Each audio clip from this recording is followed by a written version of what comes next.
So, welcome everyone. We're at the Cedarburg Art Museum today on a beautiful summer day in 2020. This panel discussion is related to the exhibition, Eye of the Beholder, African Americans Collecting Art, and this has been curated by Evelyn Patricia Terry. I do curating at the Cedarburg Art Museum when we don't have the luxury of guest curators like Evelyn. So I've enjoyed working with Evelyn during this show. And we're also thankful to Blaine Gibson, who is not only a collector, but our board president at the Cedarburg Art Museum, and actually the originator of the idea for this exhibition.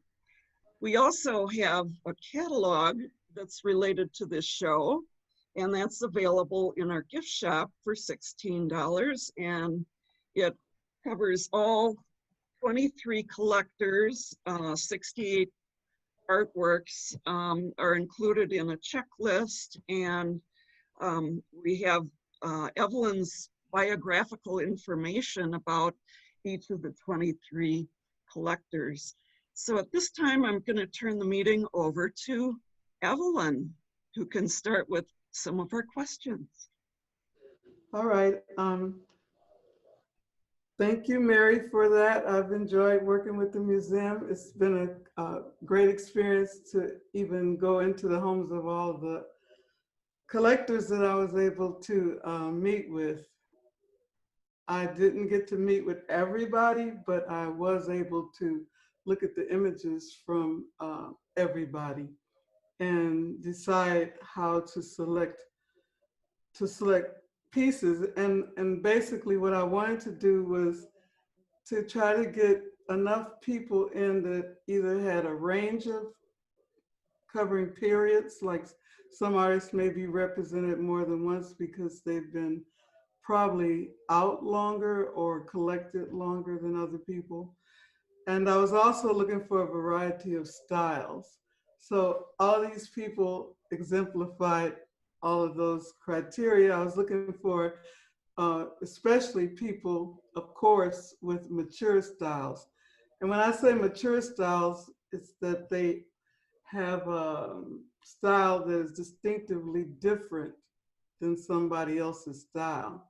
So that's what I'm looking at. And then picking a different range of people. I'm excited about all these people that have come forth, or that I discovered, or other people helped me to discover. So we had 23 collectors, and we have a few with us today.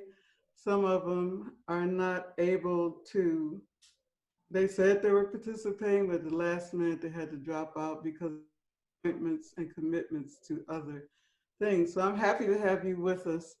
And I'm one of the collectors too. I may not talk about it because I like to talk a lot. It doesn't sound like it, but I do. So I'll start with the first question, which is, you can talk about how, when, or where, any of that. How did you get started? And maybe we can start with Blaine, because you're first on my list. Now, this is not Blaine's piece. No, not my piece. But as far as collecting, I actually went to school for art. I have an art major. So someone actually bought a piece that I had done to add to their collection, which started me thinking about it at an early age. I was probably about 21, 22 at the time. However, and this is one of the pieces, one of our pieces. It was probably about 2 years ago that I actually made the conscious decision that I wanted to start collecting and adding to our collection. And this is actually the very first piece that I purchased for that collection. So a long way to say about 2 years ago. Great. And you were traveling, right? Correct. My wife and I were. Where you went and how you got that piece and what you felt. Yeah, well, my wife and I were in Guatemala at Lake Atitlan, and this was I think San Juan La Laguna, which is a small town on the lake, lake surrounded by 13 towns, and this San Juan was the one of the larger of the towns. So we were there and met an artist, went into his studio, and he had several paintings that he had done. And one of them I thought was a better quality painting. And it was at a lower price than the one we just saw that we ended up buying. And I asked him why that was at a higher price when I thought the other one was a better quality. And he said, well, the one with the lower price is something that everybody around the lake does. All the artists around the lake do work like that.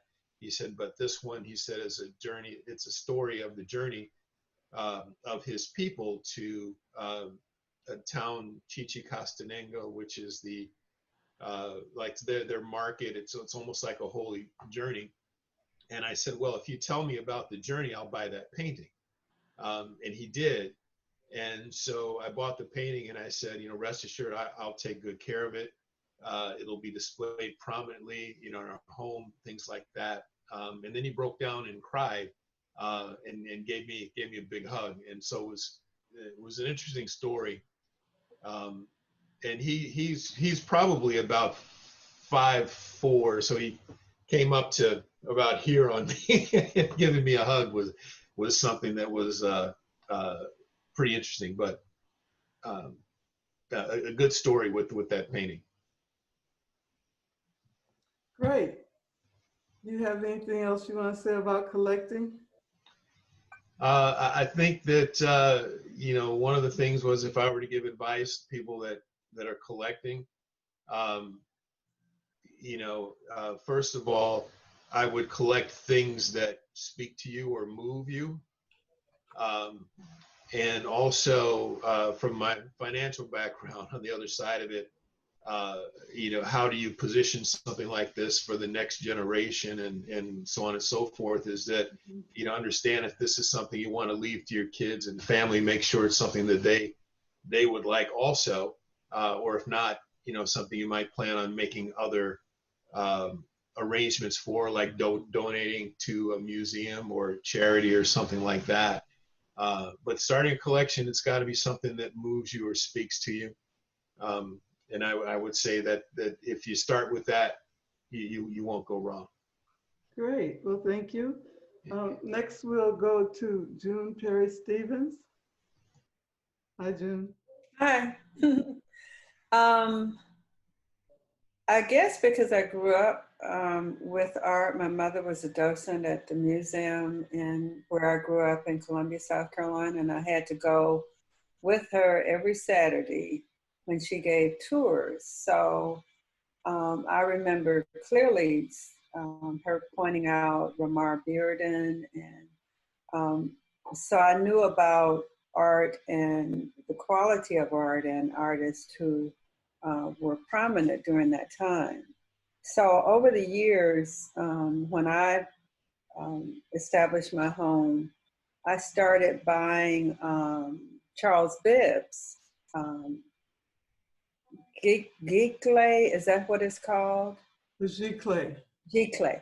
I started buying Charles Bibbs because I had this big house with big walls, and his paintings were big. And I remember going to the studio up on Burleigh, and Anwar had these charcoals there, a boy and a girl, and I didn't know which one I wanted. So I bought one and took it home. I bought the boy, and I really wasn't feeling it. And I went back to him and said, I think I want the other one. And he was so amenable to that was really the first piece that I bought that was an original by a Milwaukee artist. So just being able to communicate with the artist, being able to try it out, saying I didn't like it, take it back and get the other one, which I did like, and which was one of my first pieces beyond the Charles Bibbs that I started collecting. And I think I told you, Evelyn, I really didn't see myself as a collector. I just saw myself as buying stuff that I liked and putting it where I could see it. And I love to have things around me that I can see, feel, and touch. So my collecting, I don't know when it started.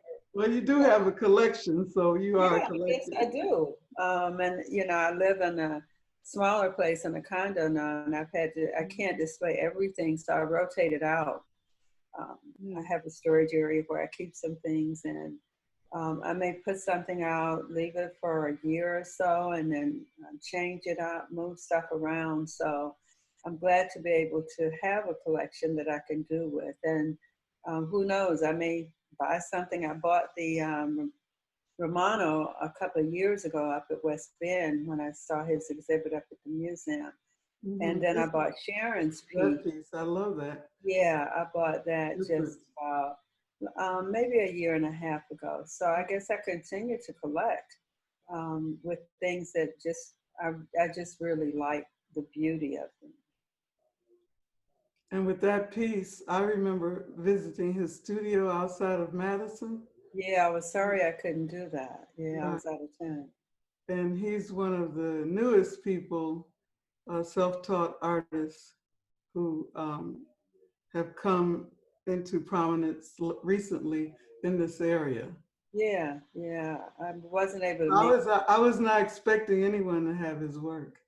So I'm glad you were able to contribute that. Yeah, yeah. Mm-hmm. Okay, so the next person is Una Vanderval. Well, great. I finally got to a room that doesn't have the lawnmower. Oh, okay, great. Where are you now? Are you in Milwaukee? No, Oh, okay. I'll be back soon though. Okay. I did drop a book off for you. Okay. There, Doc's taking care of everything over there, so we're good. Right. Okay. Okay, ask me the question. The question is how, when, and where did you start collecting art? Again, much like June, I don't see myself as a collector. I was just trying to make my house feel like a home. And I was lucky to, get this old Victorian that needed everything. And I started meeting artists like Evelyn, who literally picked me up off the street and helped me out and introduced me to a wealth of artists. So one of the things that I do now, whenever I'm in a town, I look for that artist colony because all of them have it. And then I got to meet all these guys. Okay. All kinds of guys? All these guys and girls that were just amazing. And so I started making sure I'm an old government worker and a community development person, and I don't think there's any better way for African Americans to spend money on art than with other African American artists, because art is one of our economic engines, whether we want to admit it or not. And so I made sure that I started going around and meeting artists and talking to artists and finding ways to support their work. And whenever I'm working on a 501 event, I'm always asking an artist to donate something so people will buy things from them. So I'm lucky because I got a chance to buy all this great art. And a lot of times I was able to get with them and talk about who I was and who they were. And we would find a piece of art that the artist and I would agree on that belonged to me. So I'm really, really glad to have been able to do that. And now I find myself doing it. Jewelers, and even obviously with textiles and clothing, because it's all art. Not just what goes on your wall, but even now with culinary people, that I make sure it's all art. So it broadened my horizon. It taught me to appreciate the quality of life. It's not how much money you have, it's how you live. So that was why. That's how I got into it. Great. Well, I think from your bio, you had a relative too that maybe influenced you somewhat. I did. My aunt is a visual art. Well, she's passed on, but she also worked with Charles Bibbs and I think, what's his name? White, Evelyn. I can't remember his name. Charles White. Charles White, and she co-painted with him for years. So I've got his work in LA and her work in LA. And so I'm trying to be, wherever things are, I'm trying to match up with those artists. And I just love the idea that that has happened. And again, I learned from her that art is an expression of your personality. Right, and I'll ask you maybe who was the first, can you remember the first piece that you bought when you came to Milwaukee? Because I know you started collecting earlier, right? Yeah, but the first piece in Milwaukee, I think it was Gerald. Mm-hmm. It may not have been Gerald. But it could have been because he lived around the corner from you. Right, but it may have been you because Gerald didn't have anything. Oh, And I think he referred me to you. okay. And I came over to, I think it was Lincoln, or you had Yes, I had a studio. Miller. Remember you had stuff at Miller? I don't know. It Right. all is kind of a blur. But boy, has my life been enriched. And I just want to say to the Cedarburg Museum and to Evelyn, thanks for including me. Because, it's like a tree falling in the forest.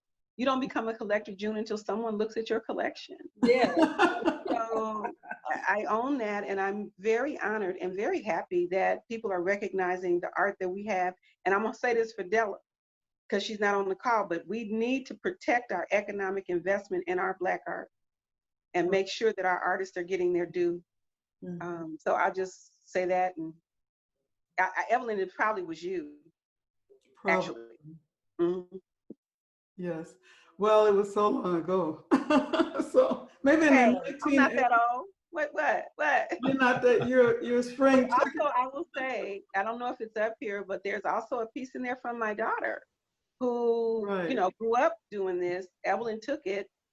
She recreated Sunday in the Park with Maury, blackface or something, but she did this as I think, undergraduate project at Syracuse. So I'm proud of that one too.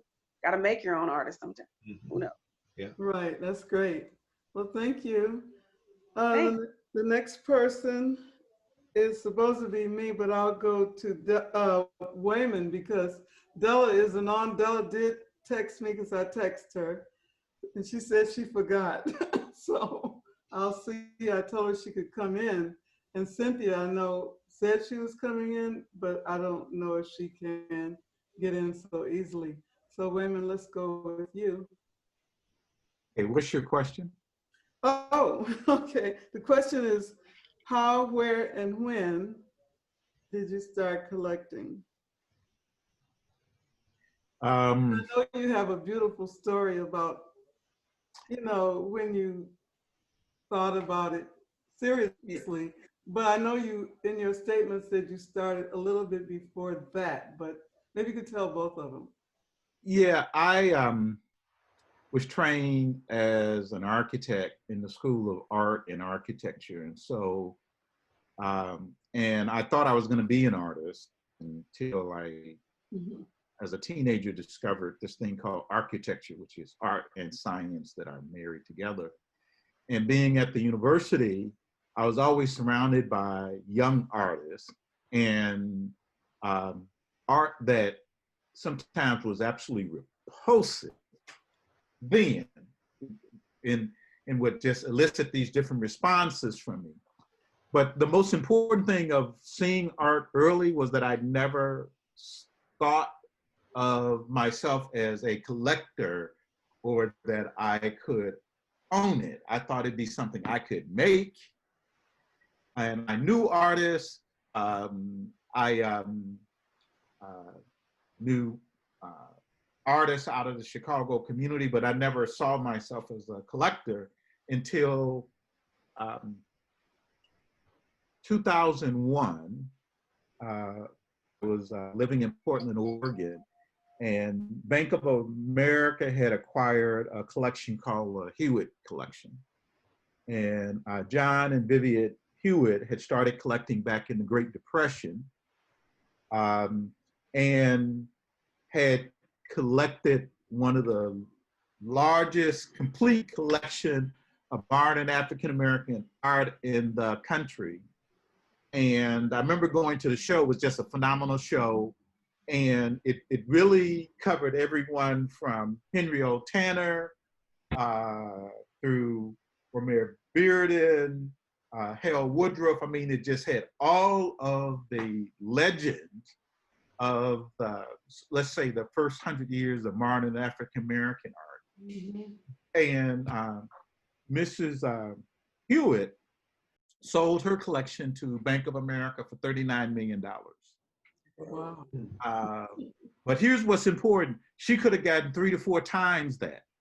But a condition of the sale was that the collection had to stay together. And I remember when she presented, she talked about her collection being her baby. And by the way, the Hewitt collection is now a major part of the Harvey B. Gantt Center for African American Art in the Carolinas. And she talked about her art being her babies. And I just remembered a photograph of her and her husband in the apartment in New York. And there was virtually not one spot on the wall you could put art. I mean, they had art from the ceiling all the way down. It looked like one of those Baroque palaces with so much art on the wall. But this is what Mrs. Hewitt taught me, because I told her how much I loved art. But I never saw myself as a collector. And she just said, young man, she said, it's really simple. Buy what you love. Mm-hmm. You never go wrong. Yeah. And I followed that. And the first piece I bought was a piece by Della called Mrs. Walker. And one of the things I've noticed when I looked at my collection, partly triggered by Blaine, you and your work of bringing Black collectors together. And I, like, I just want to say, I think it is absolutely extraordinary. And I just want us all to think about this issue about African Americans' role in the society, because Blaine was part of the Cedarburg and had this idea, connected with another artist. We are all together. And Blaine, when you had us, the reception for the collectors, many of us know each other. Our paths are crossed. We work together. And so, and of course, for me, when I looked at the work of June and Una and the others, I loved everybody else's work. Right. And so Mrs. Hewitt was the person that opened up my eyes. And so my first piece was Mrs. Walker. And I had subconsciously been collecting art that was mainly Black women, or what you might call Madonna and Child. Mm-hmm. And what I love about Mrs. Walker is that it epitomizes those things that are unique about Black women. And when you see the Mrs. Walker piece, she looks very proper, very confident, but she's cutting her eye. And Black women are the only folks I know that can tell a whole story, cuss you out, dismiss you just with their eyes. And Della captured that in Mrs. Walker. And I just fell in love with it. And I remember at that time, I don't remember the price I paid, but I thought it was way more than I could afford. And Della allowed me to purchase it on layaway. And I think I'd actually started doing the layaway beforehand. And I came back from Mrs. Hewitt and paid off the rest I owed Della and got Mrs. Walker. So that's where my career started. And I'm always looking. The last piece I bought was a young artist that's also in this show last year. And then like June, I've had to slow down a bit because I live in a small house. Mm-hmm. And I don't have the wall space. So one of the things I've been doing is I started buying artists to do small pieces. So pieces that are 4x6s, slightly larger than postcards that I could. So I got small art for small spaces. So I'm starting to look at collecting now different pieces that can fill in. And so I suspect I'll end up with spaces not unlike Mrs. Hewitt, where all of my walls are collected with beautiful art. I was going to say about, was Ken Brown the last artist that you purchased? Yes, and Ken just finished a mural for Milwaukee County that's downtown, by the way. Right. And he's on the cover of a small arts magazine called Kia, I think. Really? Mhm.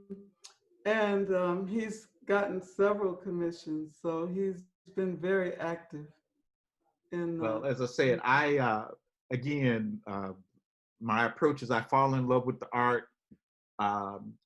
And for Ken's work, it was really very hard because he has a certain style that is uniquely his. And he had a lot of pieces in that the style is very similar. And so at first they all looked alike, but I kept going back. And then I started seeing the differences. And so, as I said, that piece that was calling my name said, "Come on back and get me," and I did. It's funny. It's funny. I'm laughing because you said they all look alike, and basically, when an artist does a particular body of work, all the pieces look alike. Yeah. You know, and that's part of what makes a mature style. You know. Well, you say that. The first artist I know to do that was Picasso. I happened to see the secret collection at Harvard College has Picasso work of his blue period. This is when he wasn't known by anyone. He was poor, and it's his blue period because the only paint he had was blue. Right. So everything is blue. Right. So again, when I saw that Picasso work early, and it made me think about Ken's work, and it just brought me back to say, was something here? So is Ken doing the same thing Picasso, where he is a certain style and discipline he has, so the subject still fits within the style he has, and lo and behold, while it's a style, each piece is in fact unique. You just gotta see it. Right. And it's good that you get involved, I think, with the artists, as all of you are doing. I think that's when you can. The piece that I put in the exhibition, I'll just talk about mine since there's some time. I started collecting maybe in 1970. I don't know exactly when, but I had an instructor that came to UWM as a visiting professor, and he gave us a test. He was teaching about action because I really saw abstraction as maybe they're just scribbling. So I didn't know anything about it, so I took that class. And what he taught us was everybody has a mark. You know, they make marks a certain way, like this piece by Moneer that's up. Moneer draws like that. Nobody else draws like that. And you could see all the little pieces and the little lines and the little symbols in the back that have to do with his beliefs or his philosophy, his background and connection to Africa. So that's because it's Moneer's style. Yeah. So and Moneer's piece is probably right behind Mrs. Walker, the one I have, The Greatest Love. When I don't remember where I first saw it, but it was 2 years before I bought it. Oh, okay. And I fell in love with it immediately. I couldn't get it, so it took me 2 years. And I'll say this, guys. I told Evelyn Blade, I think I said this to you. I really consider it an honor to be able to have my pieces in. But the day that Cedarburg came and took my pieces, and that next morning when I got up, I felt like my woman had left me. I mean, I saw these blank spaces on my wall. I mean, I really had a withdrawal. And in fact, I actually had to go get pieces and put them up because it seemed to help just a little bit. And the Moneer piece, it's the first piece I see when I get up in the morning. It's the last piece I see when I go to bed. And so it just, I never thought about it. It wasn't until my pieces were in the museum that I realized the connection that I had as the collector and the love that I had for them. And like Mrs. Hewitt, I look at them as my next set of children. And as I said, it was just really hard. And when I went to the museum to see them, it actually helped a little bit to see them, even though they weren't in my home. Thank you for saying that, Wayman. I had the same issue. I have hung quilts and other paintings and masks and stuff. I didn't dig it out stuff because they are a part of my day. Mhm. Yeah. You know, I know what to wear sometimes because I can look at those artworks and decide what kind of day I'm gonna have. So thank you for saying that because I'm very connected to mine, and I'm gonna get to Cedarburg before they bring them home. But I'm going a week before they bring them home, so I don't have to miss. And Wayman, I agree. You know, after talking with you the several times about that, you know, I walk out, I look over the fireplace, and you know, it's not there. And I'm thinking, maybe the show, I should have just run it for 2 months rather than 3. You know. It's just a minute where there's a real sense of loss. And I'm there all the time. I can get in there, and I'm like, maybe I should just take it home and then bring it back before the morning opens. You know. I think that's funny because I don't quite feel like that, and it's because I started so long ago, and I have so many pieces. But I'm like always trying to figure out how to get them out into the world and show other people about some of the artists. Like I remember I heard they were having an exhibition of collectors at the Milwaukee Art Museum, and I said, I'm just a regular person. The people that they focused on were like Bud Selig or somebody. You know, it's people that here have huge pieces from nationally known blue chip artists. So I said, I'm calling them anyway. And I called and said, I have some artwork by some interesting people. Can someone come and look? And so they did end up taking Reverend Josephus Farmer and Reverend Simon Sparrow. Josephus Farmer was here until near the end of his life. He went to live with a relative in another city. But the art museum had a big collection of his work. A lot of people bought his work, and then a lot of it was donated. And Simon Sparrow, if you look him up, he's in a gallery in Chicago. And that particular gallery, the way they got his work is they paid his rent in Madison for his place. So when he died, you know, they had access to everything. So I was just fortunate that I got a piece from him. And I did have that, you know, stories that we could tell about things. That story is so long, and maybe we could talk about it someday, about how I got a piece from Simon Sparrow. And I know when I got it, he said it was $18,000. And I said, oh, well, I can't. I mean, I only brought $100 with me. And he said, well, take it and you can take more. But before that, he had been very reluctant. He would never let me buy anything. I would come to interview him and he would say, I said, where's the pile of $50 drawings that you sell on the square in Madison at the university? And he said, oh, it's over there. And so I said, pile of $50 pieces. And I looked through it, and when I pulled something out, he said, well, that one is $200. And I said, oh, I thought this was a $50 pack or stack. And he said, he didn't say anything. He never said anything after that. So I said, well, show me the $50 stash of pieces you have that you sell all the time in the Union to people. And he did. So he showed it to me. He said, oh, it's over there. And I went over there and looked through it. I finally found a piece. And when I pulled it out, he said, that was $300. I said, all I have is $50. So then I left, and I would come back and do that and talk to him. And one day I took my son with me because I had an opening reception there. And I just said, let's stop Simon Sparrow and see if I can get something today.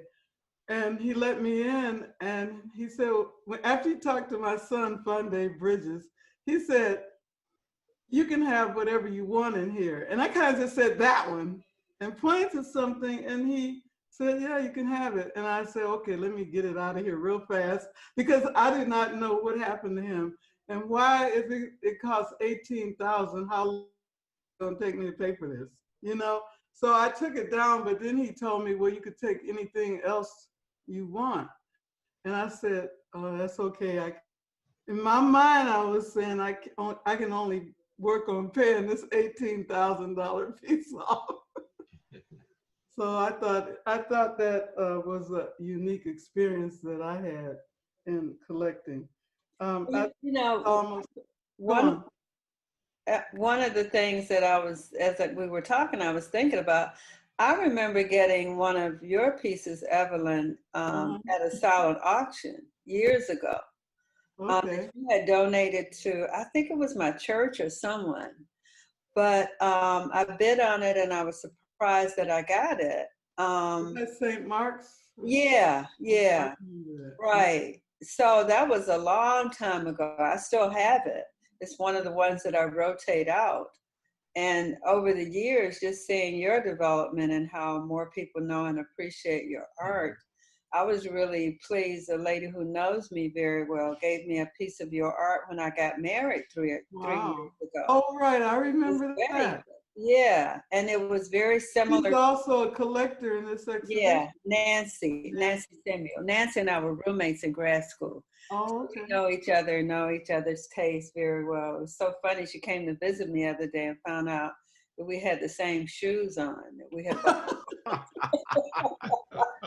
That's what you call synergy. I know, and I've known Nancy for over 50 years. Wow. So, but yeah, one of my first pieces was one of yours, Evelyn, from a silent auction. Great. We So, have about 15 minutes left. all right. Use a wrap-up question. And I'll see if I have a wrap-up question. I did say if there were any notable experiences that you had in collecting, and I remember that Una had one for sure. Do you remember you were dancing or something? I don't know if you ended up collecting from that person that you went out dancing with, because remember, that was what I wrote about. You're wrong for that, Evelyn. You're wrong for that. It's in the book.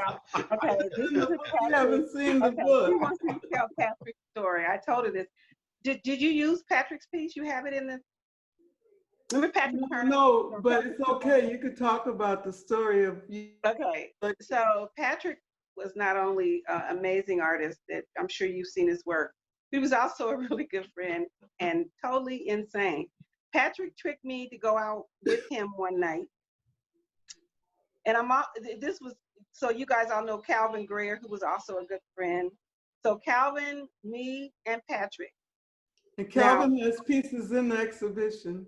Okay, you have, oh yeah, one with right. Yeah. You got Calvin, the woodworker, Patrick, musician, textile, acrylic, and me, crazy, and don't know no better. So out we go, down on Brady Street.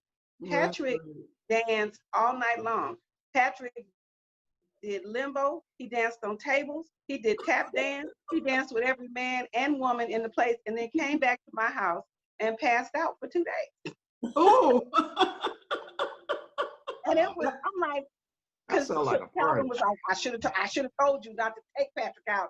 And nobody said, don't go out with Patrick because he's crazy. And we had the best time ever, probably the best date I ever had was with Patrick. But the funny part about it is he was just sweet, kind, and loving, and a great artist. And the reason that I told Evelyn that story was soon, I never would buy I was like you, Winston, I didn't really like Patrick's work. And I couldn't find anything that was me. And Patrick kept saying, come and get whatever you want. Come and get whatever you want. And I was like, I don't know if I want any of this stuff, Patrick, that you did. And finally we found a piece, and I'm so glad that we did, because it was months before he died that I was able to acquire that piece. And so it's very special to me because timing is everything. And I look at that piece of Patrick's and I love it. And I think of him often, him and Sylvester Sims, both work I have that isn't in the show. But those artists are forever in my heart. So that's my story about acquiring a piece, because it took that night out to get a piece that we actually could agree on that I wanted. So thanks, Ellen, for making me talk about Patrick. And we do have a Patrick Turner piece that Sandy lent. And Mary at first was going to lend one, but she couldn't at the last minute. So I called Sandy and said, you by any chance have a Patrick Turner in your house? I would love to have him represented in this exhibition. Do you want to say something? I want to say one thing, since we're on the subject of Patrick. Please, artists, preserve your work correctly, because Patrick's pieces are rare and they're hard to find now because they didn't have a preservation strategy in place when he passed. And it's been increasingly difficult and heart-wrenching to know that a plethora of work might be lost because it just wasn't planned for. So your estate planning and what the Hewitts did, we need to be, again, economically smart about even the artwork, because I think yeah, and I was so pleased to see a piece of Willie Christians. Do any of you know him and remember him? Well, I know him, of course. Yeah. We were at the same time. I was just starting out and I saw William Christian walk into my building, the apartment that I lived in. And he was tall and so straight and erect. Yeah. And he had a suit on and he had an easel. It was like a black man with a suit on has an easel. I had never seen anything like that in my life. And I really didn't know when I first started, I didn't know that many artists, Black artists. So he was the first one I think that I remember. So I kind of lived around him a lot. Yeah. And he was a character.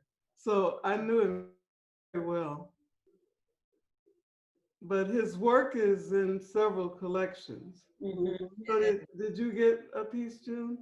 No, I didn't. I knew of him when the Inner City Arts Council used to have the art every year down at the Performing Arts Center. Outside, it was, I don't know if you all remember that, but that's where a lot of the artists, I remember seeing Edgar Jeter's art there. Right. And Ken Shiju. And Bill Christensen, and that was at least 40 years ago, 30 or 40 years ago. But the point Una made about preserving the art and having it available that people really appreciate it and know it and know our artists. This exhibit that Cedarburg has done, and hats off to you, Blaine, for making this happen, because I think the people who go through and see it are really amazed at what they see. And we just hopefully we can have more opportunities like that. But I appreciate that. And I want to just say a couple of quick things here to your point, June and Una, is that it was my hope to have some programming around this to show people how to, position artwork in their estate planning, upkeep and maintaining artwork and putting collections together. I still hope to do that, but right now it's COVID is kind of putting a kibosh on some of that. Because everybody's do it on Zoom. Do it on Zoom. Yeah, I think we're going to try to do that. So I've been we work with a company called Bonhams. It's an auction house. They have an office in Chicago, and with a lot of my clients, we work with Bonhams for estate sales and things like that. So they're very knowledgeable, not just on a local, but even a national or international scale for artworks. But it was my hope with this to kind of change the perception that people look at the society at whole looks at African Americans in the art world as artists, more so than collectors of art. So my hope with the show, or the idea, was to help change that perception, and to show people that, you know, we as African Americans also collect and appreciate art too. And so I want to thank all of you for, you know, lending us your prized possessions. It, you know, trust me, it means a lot. And for Evelyn, just a magnificent job of curating the show. So hats off to you for picking out the pieces. And I know, you know, a couple of times we went out there to, you know, a few houses. It, you know, it was touch and go with some of the pieces. So, and Mary, you know, Mary Shamati just doing a fantastic job at arranging the show. You know, working behind the scenes, making sure the artwork is picked up, you know, delivered, displayed, and everything else. And obviously Allison, who's running the show, and Samantha, our executive director. So I just want to say a big thank you to everybody for helping me see this vision through, you know, through to what it is right now. And I really think it's a great show. And perhaps one of the finest we've done at the museum. So I hope, in the meantime, you know, from the museum side, I hope I've given a lot of people a reason to come to the museum that normally wouldn't have a reason to come. So please come and enjoy. Stay for the beer garden afterwards. And again, everybody, you have my sincere thanks on helping me, you know, bring this dream to fruition. So I just want to. I'm encouraging people to go up on Thursdays when they have music in the beer garden and food trucks. That's kind of a good substitute for Jazz in the Park, which a lot of us used to go to on Thursdays, but we can't anymore. So that's a great venue, and I've encouraged several people to go, and I plan to go again myself. Is that after work? It's every Thursday, I think, Blaine, from 5:30 to 7:30, and the museum is open late on Thursdays. Yeah, 5:30 to 8:30. Okay. So last Thursday we had a steel drum band in there playing, so it was pretty good. And I think you have barbecue food trucks. I know two of them have been there. Yeah, This we week it'll did. be a barbecue truck. So smoked at 225. Yeah. They've got some serious barbecue. They sure do. He's from South Carolina, where I'm from, so I really appreciate his style of cooking, which is different, but it's very good. Well, Hey, thanks Evelyn, we have everyone someone for participating today. Just wanted to remind everyone that the show is on through September 27th. Our museum hours are Wednesday through Sunday, 12 noon to 4 p.m. And as June was saying, the museum is also open on Thursday evenings from 5:30 till 7 during the times that we have the beer gardens. There is also a Friday evening beer garden this year as well, from 5:30 till 8:30. So I want to thank you all for participating, and it's been such an amazing show. We haven't had the challenge of getting artwork from 21 different households before, so this was really special in that regard. So Okay, Mary, can I insert something? sure. Who's that, Una? You know who that is. Say hi, because she's one of the artists Right. in our exhibition. Oh, that's right. Introduce yourself, Ife. Hi, my name is Ife Olatunji, and I'm Yuna's daughter, and Ade Olatunji, the filmmaker. And I'm a filmmaker and a visual and performing artist, and a visual anthropologist by education. Yeah. Evelyn bought another one of Ife's pieces too. I just thought about, from someplace, where was it, Haiti? No, it's from Brazil, and it's called The Shrine. And Oh, yes, it's in my collection. yeah, it's about Brazilian's culture has a tendency to build shrines to unknown slaves. And so Oh. it's a shrine dedicated to our unknown ancestors who survived Middle Passage. Wow. Wow, I love it. Now I know more about it. Oh, you knew that, Evelyn. So thanks. I'm glad you poked your head in. Thanks, everyone. I'm going to close the meeting pretty soon. All It was great to have Thank you you. all today. For coming. You did greatly.